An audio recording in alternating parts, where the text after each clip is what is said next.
Break के बाद फिर एक बार फिर आप सभी का स्वागत है और अब बात करेंगे स्टालिन के डर वाली सियासत या ममता बनर्जी की भ्रम वाली सियासत आखिर किस करवट बैठने जा रही है और क्या है इसका सच। क्या उत्तर और दक्षिण के बीच में भाषा के आधार पर डिवाइड करने की कोशिश कर रहे हैं नेता?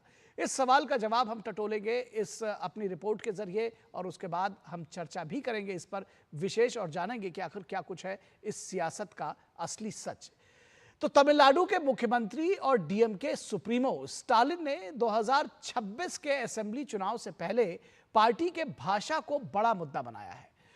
उन्होंने पार्टी के लिए भाषा को बड़ा मुद्दा बनाया है। तमिलनाडु की सियासत में उनके एक और भाषा युद्ध की चर्चा काफी तेज हुई है। सीएम स्टालिन ने केंद्र की नई शिक्षा नीति की आड़ में डर की सियासत करने की योजना बनाई है। केंद्र सरकार के अनुरोध के बावजूद स्टालिन ने नई शिक्षा नीति अब तक लागू नहीं की है अपने राज्य में। नई शिक्षा नीति में 3 भाषा नीति के तहत बच्चों को अपनी मातृभाषा के अलावा कोई और 2 भाषाओं का ज्ञान होना चाहिए, यानी वो अपने सिलेबस में 2 और भाषाओं को चूज कर सकते हैं। चुनावी घोषणाओं में स्टालिन उर्दू को अनिवार्य भाषा बनाने की वकालत करते हैं, लेकिन तेलुगु कन्नड़ से 3 भाषा में विरोध करते हैं। डीएमके के नेता और सांसद कनिमोई कहती हैं कि हिंदी सीखने से क्या होगा, लेकिन उनके पास इसका कोई जवाब नहीं है कि मातृभाषा में तकनीकी शिक्षा को लेकर तमिलनाडु क्यों कोई दिलचस्पी नहीं दिखा सका। तमिलनाडु बीजेपी के अध्यक्ष अन्नामलाई ने कहा है कि डीएमके की भाषा की सियासत से समाज में खौफ का माहौल बनाना चाहती है डीएमके इस सियासत के जरिए। उन्होंने कहा कि यह टोटल हिपोक्रेसी है। प्राइवेट स्कूलों में बच्चे तमिल के साथ अन्य कोई भारतीय भाषा रख सकते हैं, लेकिन सरकारी स्कूलों में नहीं। क्या यह गरीब बच्चों के साथ जुल्म नहीं है? 10 साल के बाद सत्ता में लौटी डीएमके के विकास के मुद्दे पर शायद कमजोर दिख रही है।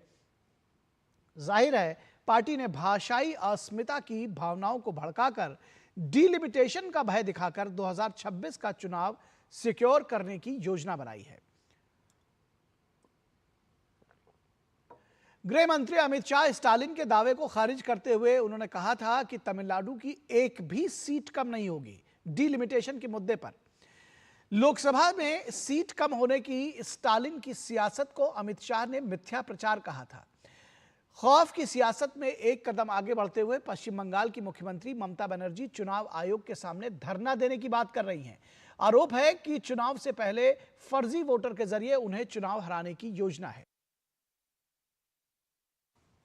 बीजेपी प्रदेश अध्यक्ष शुवेंदु अधिकारी कहते हैं कि ममता बनर्जी मान चुकी हैं कि 2026 में वो दोबारा सत्ता में नहीं लौट रही हैं, इसलिए संवैधानिक संस्थाओं को वो बदनाम कर रही हैं जानबूझकर।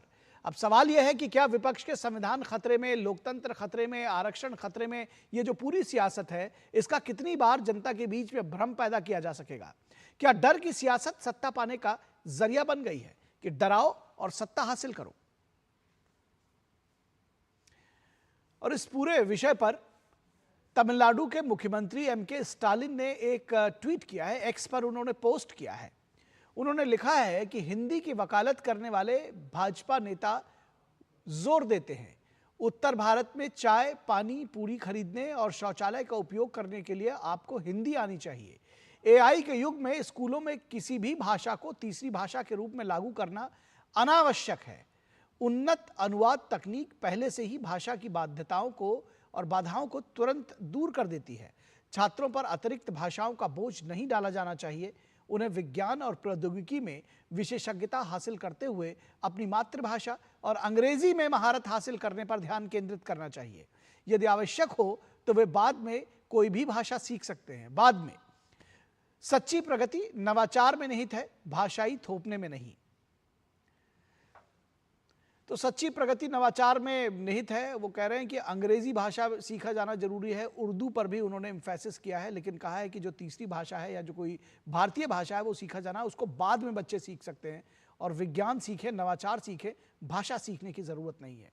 मुझे याद आ रहा है कि भारतेंदु हरिश्चंद्र ने कहा था, निज भाषा उन्नति है, सब उन्नति को मूल, बिन निज भाषा ज्ञान के मिटत नहीं है कुशूल। और इस निज भाषा के साथ साथ जब आप भारतीय भाषाओं को सीखेंगे तो इन भाषाओं के जरिए ही विज्ञान हो या नवाचार, उसको पढ़ा जा सकेगा, समझा जा सकेगा, उसके सूत्र समझे जा सकेंगे, खोले जा सकेंगे। फिलहाल डीएमके नेता एमके स्टालिन को आपने सुना। अब कनिमोई क्या कहती हैं कि तीसरी लैंग्वेज के लिए बाध्यता ठीक नहीं है। आइए आपको सुनाते हैं। We are fighting for our rights and the rights of our people. We've decided that, and our people want a two-language policy. And if a child wants to learn another language, there are always opportunities. So why burden a child with a third language when it's absolutely unnecessary to do that? ये भी समझने की जरूरत है कि तीसरी भाषा जरूरी नहीं कि वो हिंदी हो। उसके बावजूद इस तरह की पॉलिटिक्स की जा रही है कि जैसे हिंदी थोपने की कोशिश की जा रही है। हिंदी कहीं भी अनिवार्य नहीं है, ये आप जरूर समझ लीजिए। भाजपा नेता के अन्नामलाई ने कहा है कि सीएम ने कैसे राज्य के बच्चों को थर्ड लैंग्वेज पढ़ने से वो रोक सकते हैं, आखिर वो कैसे ऐसा कर सकते हैं। CM has got to say, I will not allow your son or daughter to read a third language. When Chief Minister's own daughter runs a school, she teaches Hindi. I'm not even saying Hindi as a third language. When all the political leaders runs a school, Actor Vijay runs a school called Vijay Vidyashram, CBSE, teaches Hindi. When all the 39 India Alliance MPs, their sons and daughters, grandchildren, none of them study in a two-language school, all three-language school. All the 159 India Alliance MLAs, their children, grandchildren, we have challenged them for the last 15 days. Show us one of your children when you are speaking who's studying in a two-language. None of us could come out in the open and say their children are studying in a two-language school. Everybody is in a three-language school. ये गजब hypocrisy है। आप इस बात को समझिए। उन्होंने क्या कहा? उन्होंने कहा कि 39 सांसद हैं, उनमें से एक का भी बच्चा या जो ग्रैंड डॉटर्स, ग्रैंड सन्स हैं, वो किसी के भी बच्चे जो है वो 2 लैंग्वेज वाले स्कूल में नहीं पढ़ते, सब 3 लैंग्वेज वाले स्कूल में पढ़ते हैं। 3 भाषाएं अपने अपने बच्चों को सिखा रहे हैं। फिर ये गरीबों पर जुल्म क्यों? ये दोहरी सियासत क्यों? क्या राज्य में गरीबों को और जो मजलूम है, जो पिछड़े हुए हैं, क्या उनको पढ़ने का अधिकार नहीं है? उन बच्चों को आगे बढ़ने का अधिकार नहीं है? ये सवाल बराबर जो है अन्नामलाई और बीजेपी उठा रही है। केंद्रीय गृह मंत्री अमित शाह ने राज्य के परिसीमन को लेकर के कहा है कि राज्य में एक भी सीट कम नहीं होगी। एक मीटिंग करने जा रहे हैं कि डिलिमिटेशन में हम साउथ को अन्याय नहीं होने देंगे। श्रीमान स्टालिन जी, मोदी सरकार ने लोकसभा में स्पष्ट किया है कि डिलिमिटेशन के बाद प्रोरेटा के हिसाब से दक्षिण के एक भी राज्य का एक भी सीट कम नहीं होगा। इसको भी समझने की जरूरत है। दरअसल ये जो डिलिमिटेशन होगा ये अनुपातिक होगा। मसलन अगर उत्तर प्रदेश में 80 सीटें हैं और वहां की सीटें मान लीजिए दोगुनी कर दी जाती है 160, और लक्षद्वीप और तमिलनाडु को मिलाकर 40 सीटें हैं, तो वहां भी 80 सीटें हो जाएंगी। यानी अनुपातिक रूप से किसी की कोई सीट कम नहीं होगी। यह भी भ्रम और डर की सियासत है। आगे बढ़ते हैं और पश्चिम बंगाल की बात करते हैं। पश्चिम बंगाल की सीएम ममता बनर्जी क्या कुछ कह रही हैं? वो कहती हैं कि दिल्ली या महाराष्ट्र नहीं है, ये पश्चिम बंगाल है और इस पर समझकर सियासत करिएगा। क्या कह रही हैं, ये आपको सुनाते हैं। আমরা 26 দিন অনশন করতে পারলে ইলেকশন কমিশনকেও গণতন্ত্র ফিরিয়ে দেওয়ার দাবিতে আমরা কিন্তু ওখানে ধর্ণা দিনের পর দিন দিতে পারি। আমরা দিল্লি নই, আমরা মহারাষ্ট্র নই, আমরা বাংলা। और इस पूरी खबर पर चर्चा करने के लिए हमारे साथ 3 खास मेहमान जुड़े हुए हैं। उनसे आपका परिचय करा दें, आपका तारुफ करा दें। हमारे साथ सौरभ दुबे जो कि पॉलिटिकल एनालिस्ट हैं, राजनीतिक विश्लेषक हैं, जुड़े हुए हैं। सौरभ जी, बहुत स्वागत है आपका। हमारे साथ दुष्यंत नागर जी एक बार फिर जुड़ गए हैं हमारे इस कार्यक्रम में, पॉलिटिकल एनालिस्ट हैं, कांग्रेस के समर्थक माने जाते हैं। दुष्यंत नागर जी, बहुत स्वागत है आपका। और विनोद मिश्रा हमारे कंसल्टिंग एडिटर जुड़े हुए हैं। बहुत स्वागत है विनोद मिश्रा जी। आपके साथ शुरुआत करते हैं। ये हम देख रहे हैं कि ये जो डरा धमका कर सियासत करने वाली जो बात है कि आखिर लोगों के बीच में एक ऐसा परसेप्शन क्रिएट करना, जैसे आपने अभी पिछले लोकसभा चुनाव में देखा होगा विनोद जी, कि आरक्षण खतरे में है, संविधान खतरे में है। इस बार कहा जा रहा है कि आपकी अपनी भाषा खतरे में है और जो डिलिमिटेशन के जरिए सीटें खतरे में है। किस तरह से देखते हैं इसको? लेकिन इसके बैकग्राउंड में भी मैं बता रहा था। माफ कीजिएगा, मैं देख नहीं पाया। प्रसेनजीत बख्शी भी हमारे संवाददाता जुड़े हुए हैं। प्रसेनजीत जी, आपके पास भी आएंगे, स्वागत है आपका जी। निखिल, मैं इसके थोड़ा सा बैकग्राउंड बता देता हूँ। एक्चुअली 1 मार्च को स्टालिन का बर्थडे है और वो अपने जन्मदिन पे एक भव्य और एक बड़ी रैली का आयोजन कर रहे हैं। तो उनको लगता है कि जो इलेक्शन के ईयर में अब 2026 में वहाँ असेंबली इलेक्शन है, तो इलेक्शन एजेंडा को लेके वो जाना चाहते हैं, तो कोई बड़ा एजेंडा और बड़ी रैली की तैयारी में है। ये उस रैली की भूमिका में आप जिसकी खौफ की सियासत कहते हैं, ये डर वाली सियासत, वो इसलिए है कि वो एक बड़ी भीड़ के दुनिया के सामने में और लोगों के सामने में रखना चाहते हैं। कायदे से 4 साल के गवर्नमेंट का स्टालिन को अपने रिपोर्ट कार्ड रखना चाहिए लोगों के बीच में, लेकिन उनके पास रिपोर्ट कार्ड रखने का शायद कुछ है नहीं। तो इसलिए वो सीधे सीधे इस बात पे आते हैं कि 3 लैंग्वेज जो पॉलिसी है एनईपी का, national education policy, new education policy का, वो अगर लागू होगा तो हिंदी का वर्चस्व यहाँ बढ़ जाएगा। अब सवाल है कि शिक्षा मंत्री धर्मेंद्र प्रधान कई बार बता चुके हैं कि भाई हिंदी की कोई अनिवार्यता नहीं है।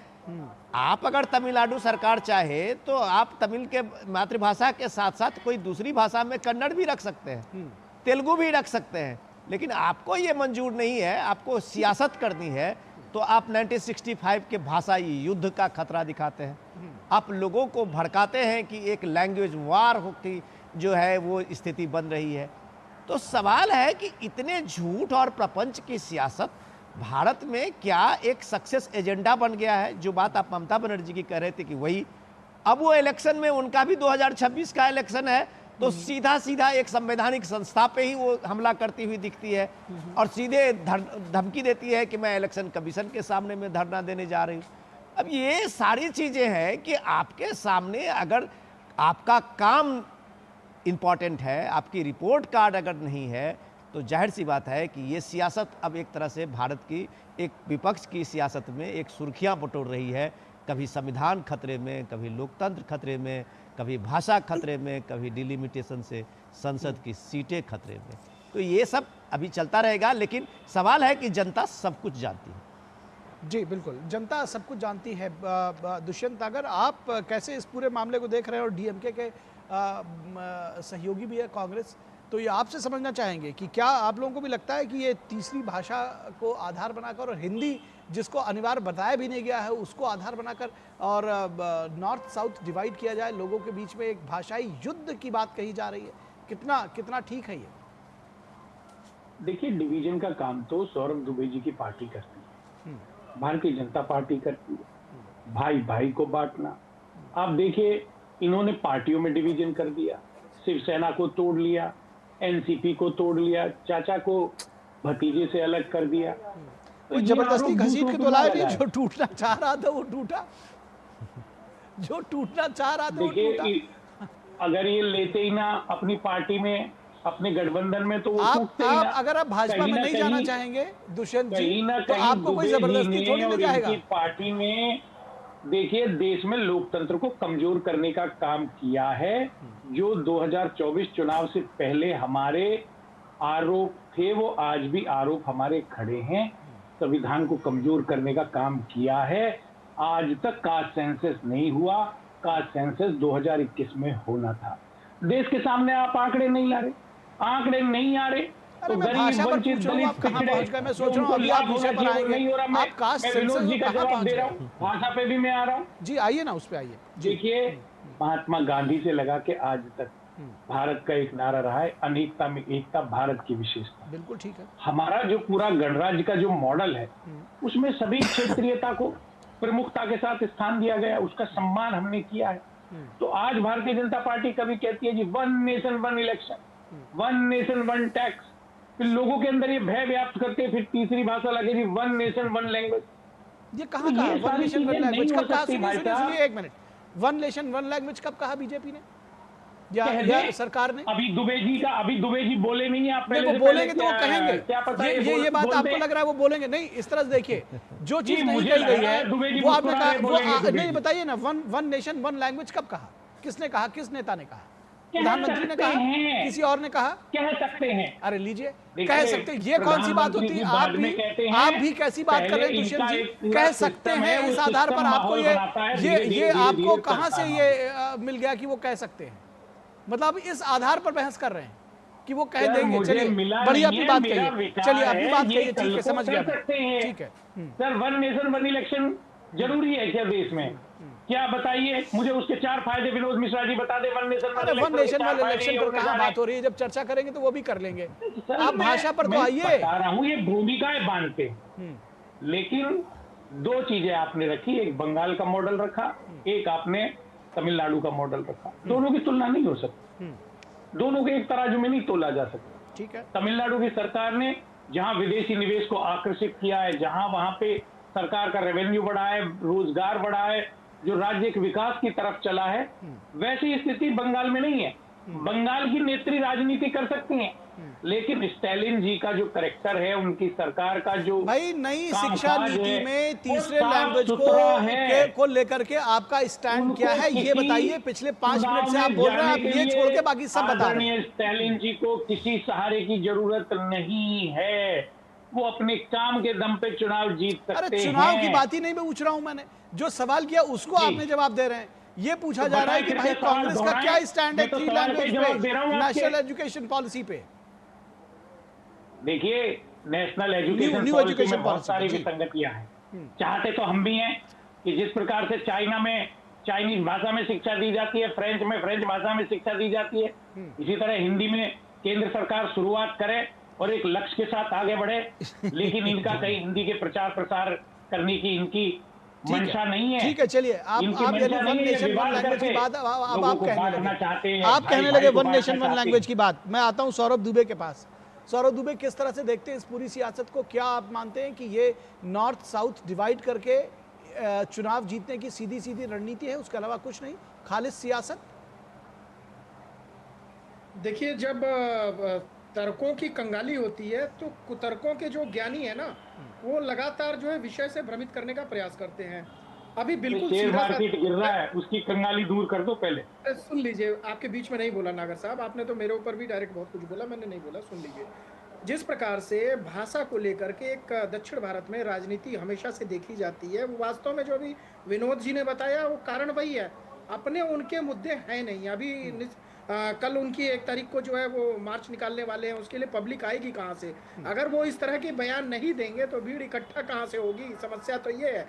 और सबसे बड़ी बात देखिए, ये कह रहे थे, हिंदी की बात कर रहे थे कि सब राज्यों के पास अपनी अपनी भाषा है। तो भारत के पहले प्रधानमंत्री पंडित जवाहरलाल नेहरू ने 14 सितंबर को हिंदी दिवस तो मनाने का उन्होंने ही सबसे पहले जो है उसकी घोषणा की थी। और दुर्भाग्यवश 1950, 1951, 1952 3 वर्षों तक हिंदी दिवस मना भी नहीं पाए। 1953 में पहली बार हिंदी दिवस मनाया गया। अब आ जाइए, जो लैंग्वेज, जो लोकल लैंग्वेज है, जो अपने राज्य के भाषाई लोग बोलते हैं, उसमें सबसे बड़ी बात क्या है कि अगर आप देखिए, जो हिंदी भाषा को श्रेणी ए में जिन राज्यों को रखा गया, उत्तर प्रदेश है, बिहार है, झारखंड है, अगर इन भाषाओं को श्रेणी ए में रखा गया तो क्या इनके पास अपनी भाषाएं नहीं है? क्या उत्तर प्रदेश के अंदर भोजपुरी भाषा नहीं है? क्या मैथिली भाषा बिहार के पास नहीं है? क्या ब्रज भाषा जो है मथुरा से लेकर के बोली जाने वाली अपने पास नहीं है? लेकिन हम फिर भी मानते हैं कि जो हमारा देश संविधान से चलता है, जो संवैधानिक तरीका है, उसका हम पालन निश्चित रूप से करेंगे। और इसी के नाते जो पूरे सारे राज्य मिलाकर के एक देश, भारत देश का निर्माण हुआ है और उसी के तहत एक संविधान बना है। अभी जो लोग पूरे चुनाव, लोकसभा चुनाव में ये कह रहे थे कि संविधान, बीजेपी आएगी तो संविधान खत्म कर देगी, आरक्षण खत्म कर देगी, अब वो दूसरा इसका पार्ट लेके आए हैं। अब वो ये लेकर के आए हैं कि अगर भारतीय जनता पार्टी के लोग शासन में है, सत्ता में है, तो जो नई शिक्षा प्रणाली आ रही है उससे हिंदी भाषा को ला करके क्षेत्रीय भाषाओं को खत्म कर दिया जाएगा। ये एक नैरेटिव सेट करने का प्रयास किया जा रहा है। और कहीं ना कहीं स्टालिन, अगर आप स्टालिन जी की राजनीति देखेंगे तो वो साफ साफ हिंदुत्व विरोधी राजनीति रही है, क्योंकि उन्होंने लगातार हिंदुत्व पे वार किया है। भाई, डेंगू और मलेरिया तो उन्होंने बताया है, कई बार उन्होंने हिंदुत्व को लेकर के अपमानजनक टिप्पणी की है।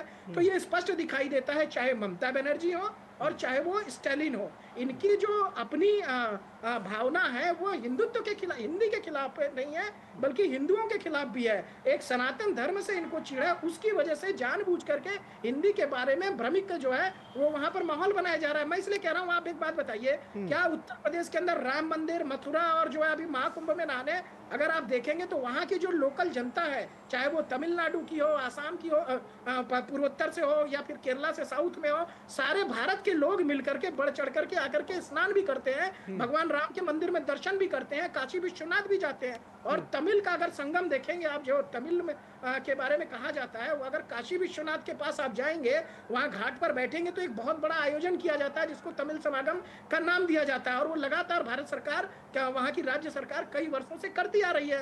तो निश्चित तौर पे ये जो बांटने की राजनीति है, यही स्टालिन के पिताजी ने किया था, यही स्टालिन कर रहे हैं। और पूरी की पूरी डीएमके जिसके पास अपने जो मुद्दे नहीं होते हैं, वास्तव में वो जनता से किए हुए वादों से जो है उनको पूरा नहीं कर पाती। इसलिए अनावश्यक रूप से हिंदुत्व के ऊपर, सनातनियों के ऊपर, हिंदी भाषा के ऊपर लगातार वार किया जाता है। इसीलिए जब आपने नागर साहब से पूछा तो वो इस प्रश्न का उत्तर नहीं दे पाए, बजाय इसके गोल गोल घुमाने लगे कि भारतीय जनता पार्टी के लोग ऐसा कर देंगे, जबकि भारतीय जनता पार्टी के किसी भी नेता ने ऐसा नहीं कहा या किसी भी मंत्री ने ऐसा नहीं कहा कि हिंदी भाषा को जो है वो जो वहां पर थोप दिया जाएगा। कहा यह जा रहा है कि हिंदी भाषा एक अपनी भाषा है, आपकी जो अपनी भाषाएं हैं उसको भी स्वीकार करिए, उसमें भी बातचीत करिए, लेकिन जो हिंदी भाषा को एक पंडित जवाहरलाल नेहरू ने दर्जा दिया, कम से कम कांग्रेस पार्टी के लोग उसका तो सम्मान करें। अगर वो उससे भी भागेंगे तो मुझे लगता है कि अपने ही पहले प्रधानमंत्री बड़े नेता के साथ वो जो है न्याय नहीं कर पा रहे हैं। ठीक है, ठीक है। प्रसेनजीत बख्शी के पास आऊंगा। प्रसेनजीत बख्शी, ये जो ममता बनर्जी का स्टेटमेंट है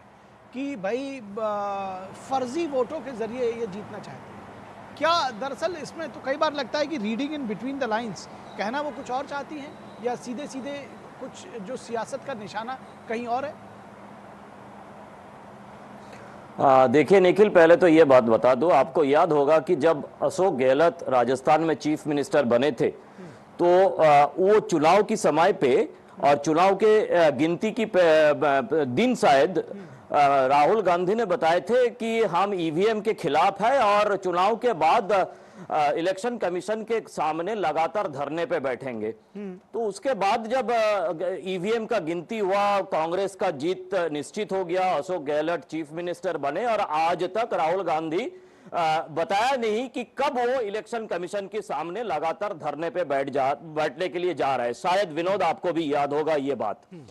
तो ये मेरे ख्याल से ये जो राहुल गांधी का ईवीएम के खिलाफ लड़ाई, ममता बनर्जी का वोटर लिस्ट का लड़ाई सिर्फ उसी तरह की है, तब तक है जब तक अगर वो आने वाले चुनाव में जीत ना जाए। अगर जीत जाए तो ठीक है, अगर जीत ना पाए तो इसके बारे में सोचा जाएगा। इसमें कहानी यह है निखिल, पूरे देश को समझना चाहिए कि यह सच्चाई है, जो सच्चाई को ममता बनर्जी काल बताया नहीं कि बंगाल की जो चुनाव वोटर लिस्ट का रिवीजन है, उस रिवीजन में कितने लाख बांग्लादेशी और रोहिंग्या मुसलमान को तृणमूल कांग्रेस ने ऑलरेडी घुसा के रखे हैं, पहली बात। और उनको वो अपने पत्ते खोल के लड़ाई लड़ती है ममता बनर्जी। ये एक तरीका है ओपनिंग माने शोइंग द कार्ड। ये उन्होंने कार्ड शो कर दिया कि मैंने तो मुसलमानों को भर भर के रखे हैं, अब अगर ये बांग्लादेशी और रोहिंग्या बोल के आप इनको काटने का कोशिश करेंगे तो तब मैं हल्ला मचाऊंगी कि मुसलमानों को, हिंदुस्तान की मुसलमानों को वोटर लिस्ट से निकाला जा रहा है। इसका रास्ता वो खाली करने के लिए, इसका रास्ता वो सामने रखने के लिए कल अपने ये जो 2026 की चुनावी करवटें लेने वाली थी, तो इस करवट में उन्होंने चुनाव तालिका या वोटर लिस्ट के बारे में बताया, क्योंकि ऑलरेडी बांग्लादेशी और रोहिंग्या मुसलमानों को तृणमूल कांग्रेस की तरफ से घुसाया हुआ है।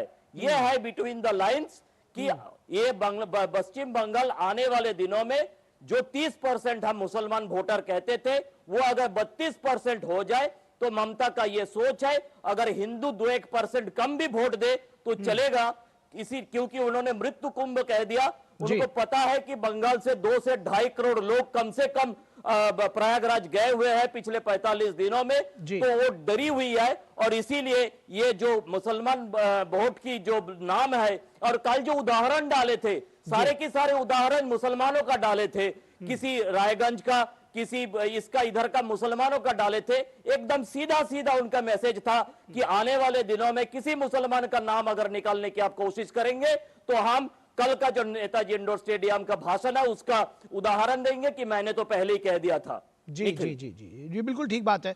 एक बार वापस आते हैं दुष्यंत नागर के पास, और आपने देखा कि सौरभ दुबे जिस तरह से कह रहे हैं कि हिंदी नहीं हिंदुत्व के खिलाफ रहे हैं डीएमके के तमाम नेता, और दरअसल ये जो चुनावी सियासत है उसी को ध्यान में रख करके ये जो न्यू एजुकेशन पॉलिसी है उसका विरोध है। दुष्यंत जी देखिए, ये तो इनका विश्लेषण है, वहां पे इनकी पार्टी को स्थान नहीं मिल रहा। डीएमके के ऊपर इन्होंने काफी डोरे डालने की कोशिश की, अपने गठबंधन में शामिल करने का प्रयास किया, लेकिन आदरणीय स्टालिन जी ने इनके प्रस्ताव को नकार दिया। तो ये ऐसे मनगढ़ंत झूठे आरोप लगाते हैं। लेकिन मैं आज ये पूछना चाहता हूं कि क्या इन्होंने राज्यों में जिस प्रकार से आर्थिक संकट राज्य सरकारों के सामने खड़ा हो रहा है, तो राज्यों पे लोन बढ़ रहा है, ऋण बढ़ रहा है, उसके लिए केंद्र सरकार के पास में कोई व्यापक योजना है, उस पे ये बात नहीं करेंगे। राज्यों को विकास के लिए जिन राज्यों में कुछ अच्छा, समस्याएं आपके पास हैं, सचमुच में मैं आई एम सॉरी टू से दुष्यंत जी, लेकिन आपके पास सचमुच में शायद तथ्य नहीं है। आप बात कहां से शुरू करते हैं, फिर आप अर्थ जगत पे आ गए, फिर आप रोजगार की बात करेंगे, और आपने कहा कि ये बिल्कुल नहीं, और आपने कहा मैंने इसलिए नहीं बीच में रोका आपको कि आपको टोकेंगे तो आपको लगेगा टोक रहे हैं। आपने कहा कि इनके पास ये अनर्गल आरोप लगा रहे हैं। भाई हिंदुत्व को मलेरिया और डेंगू कहा या नहीं कहा, ये तो सबके सामने ओपन फैक्ट है, तो ये कैसे अनर्गल आरोप कहां से हो गए? निखिल, नागर साहब, मैं आपको पॉइंट दे रहा हूं, आपके पास आज कुछ नहीं है कहने के लिए। अरे आपके पास कुछ नहीं है, आप बेवजह टाइम और फालतू फुटेज खा रहे हैं। आपके पास कुछ नहीं है सर, मैं आपको कह रहा हूं, आप जिस तरह की बातें कर रहे हैं, आपके पास कुछ नहीं है बताने के लिए। आपको मैं पॉइंट दे रहा हूं, आपको याद दिला रहा हूं, आपको मैं याद दिला रहा हूं। नागर साहब, आप सुनिए तो सही, आपको मैं याद दिला रहा हूं। कौन नेता आपका? राहुल गांधी ने कहा था जिसकी जितनी आबादी उसका उतना हक। आपका नेता राहुल गांधी ने ये भ्रम पैदा करने वाले दक्षिण में आपके पहले नेता थे। 2024 के इलेक्शन से पहले उनका कैंपेनिंग सोचिए, जिसकी जितनी आबादी उसका उतना हक। कहां गए उसके उस नारे की बात? आज अगर ये बात कर रहे हैं तो कांग्रेस पार्टी क्यों नहीं इस बात को कह रही है कि राहुल गांधी का नेता था डिलिमिटेशन के नाम पे, जिसकी जितनी आबादी उसका उतना हक। और इसके बाद भी गृह मंत्री ने इसकी बात की पूरी तरह से साफ किया है कि ये कोई भ्रम नहीं चलेगा। जो एक मिनट आप सुन लीजिए, आपके पास कुछ नहीं है, मैं कह रहा हूं तो आप मानिए बात को। आपके पास नहीं है बॉस, आप पहले सुनिए। वो जो सियासत की बात मैं कह रहा था, निखिल आपको कह रहा था, मैं बड़ी देर से आपका सुन रहा था। आप कहां की बात कहां ईंट पाथर रोड़ा जोड़े जा रहे हैं। सुनिए, समझिए बात। न्यू एजुकेशन पॉलिसी को विरोध करते करते स्टालिन, एक बार सुनिए तो सही, न्यू एजुकेशन पॉलिसी का विरोध करते करते स्टालिन संस्कृत भाषा का विरोध करना शुरू कर दिए। उन्होंने कहा ये हिंदी तो बहाना है, उनका काम है संस्कृत को लादना चाहते हैं। वो कह रहे हैं संस्कृत आर्य की भाषा है, इसलिए यहां आएगा तो हम विरोध करेंगे। अरे भैया, तुम्हारे पिताजी का नाम करुणानिधि था, तुम्हारी पत्नी का नाम दुर्गा है, कहां से आया ये नाम? मिटा दोगे आप पूरे तमिल के संस्कृति को? आज जो दुबे जी बता रहे थे, समझिए, इस बात को समझिए। आप लोग समझने की कोशिश नहीं करेंगे। ये काशी तमिल संगम जो है उसको देखिए कि दुनिया के सबसे प्राचीन भाषा तमिल को अपने काशी में किस तरह से उसको एक तरह से सम्मान मिला है। ठीक है, सबसे प्राचीन संस्कृति काशी और तमिलनाडु के, उसको किस तरह से जोड़ने का और एक मंच दिया गया है। ठीक है विनोद जी, आप समय कभी हमारे पास देखे हो गया। वो वीडियो जब काशी तमिल से लोग आते हैं और बनारस में आके किस तरह का उत्साह और माहौल बनाते हैं। प्रसेनजीत बख्शी कुछ कहना चाह रहे हैं, प्रसेनजीत बख्शी कुछ कहना चाह रहे हैं, सुन तो लीजिए भाई, हो गई डिस्कशन। प्रसेनजीत बख्शी कुछ कहना चाह रहे हैं, मैं उनके पास जाऊंगा और मैं फिर एंड करूंगा सौरभ दुबे के साथ एक कमेंट के साथ। प्रसेनजीत बख्शी, आप कुछ ऐड करना चाह रहे हैं? जी जल्दी। चाहता हूं, हाँ, मैं इसी में मैं बंगाल छोड़ के थोड़ा तमिलनाडु जाने की कोशिश कर रहा था। मैं छोटी सी एक दो बात कह दूं। पहली बात तो है कि मैं बंगाली हूं और फक्र है मुझे, मैं बंगाली हूं, लेकिन फिर भी मैं हिंदी और अंग्रेजी बोल सकता हूं, इसीलिए ना मेरा नौकरी बचा हुआ है आज। तमिलनाडु में जो स्टालिन है उनका पिता करुणानिधि है, वहां पे सबका पिता करुणानिधि नहीं है। तो ये जो नेशनल एजुकेशन पॉलिसी में 3 लैंग्वेज बताया गया है, इसका पीछे कई सारे कारण है। सबका पिता करुणानिधि नहीं है, कुछ का पिता मेरे जैसे पिता है कि जिनको बांग्ला की अलावा अगर हिंदी और अंग्रेजी है तो मैं दुनिया में कुछ करके अपना पेट और परिवार का पेट चला सकता हूं। पहली बात तो ये। दूसरी बात यह है कि तमिल जो दुनिया की सबसे पुरानी भाषा है, उस भाषा अगर मजबूत है, अगर जिस तरह से स्टालिन और बाकी लोग कहते हैं कि ये मजबूत भाषा है, तो किसी तरह से डरने का कोई बात नहीं है। ये स्वाभाविक है कि जो बच्चा किसी डॉक्टर के पास चाहिए, किसी साइकियाट्रिस्ट या पीडियाट्रिशियन के पास जाइए, कि जब बच्चा छोटा रहते हैं ना, तब जितना सारे हो सके उनको भाषा सिखाया जाए। वो उनका जो रिसेप्टिविटी है वो बहुत ही ज्यादा होते हैं और उनको भाषा सिखाया जाए। उम्र बढ़ते हुए जी बिल्कुल, भाषा नहीं ये सीख तो जो पाते हैं, तर्क मुश्किल है कि बाद में तो सीख ये लेंगे। सारे बिल्कुल, चीजें बिल्कुल, नागर साहब बिल्कुल, जैसे लोगों को समझना चाहिए। बिल्कुल निखिल। बिल्कुल, इस बात से तो सहमत है। ये जो तर्क है कि बाद में सीख लेंगे, बच्चा बाद में नहीं सीखता। अगर आज आपसे दुष्यंत नागर जी कहा जाए कि आज के समय में आप दूसरी लैंग्वेज सीख ले तो शायद वो मुश्किल है, हम सब के लिए मुश्किल है। मैं चलते चलते आखिरी कमेंट सौरभ दुबे से चाहूंगा। सौरभ दुबे, इस सियासत को किस मोड़ पर देख रहे हैं, कैसे ले रहे हैं इसको राज्य के लोग?